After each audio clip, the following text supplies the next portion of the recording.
رغبتم بر صدای تیر نبود رغبتم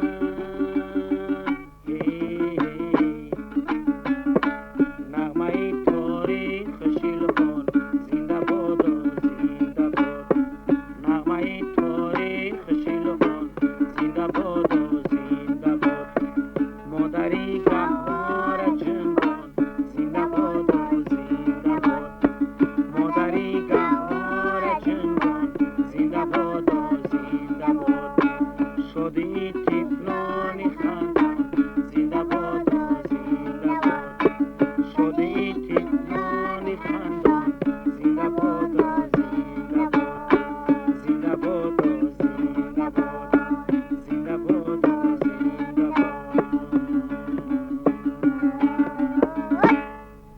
قربانعلی جان بسیار سرود جالبی بود که با پسرچه‌تان زمزمه کردید و فکرم بود دوام دهنده کار شماست همینطور نه؟ گمان دارم عبدالقیم جان، چونکه من هم بینید جوانای امروزه ما از همین اسبابای خلقی ملی تاجیکی همه دست کشیدگیان، همه فقط همین اسبابای الکتروموسیقی می نوازند. شخصا با پسرچه محمد جان گو وقتی که مشق میکنیم میگم محمد جان ده تور نواز یا غژک نواز گیر یگون نواز بعد میگوید که من با همون جوجو خریده بیار سینتزاتور. البته همون جوجوش هم سینتزاتور ارگن همین خیلی است.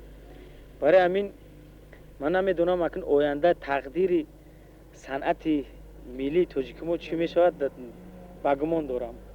البته جایی که اسباب‌های ملی است خیلی من بینید همین غژک من همین اسبابو چیگنو دارد یا که من بینید صدای همین لبچنگ بینید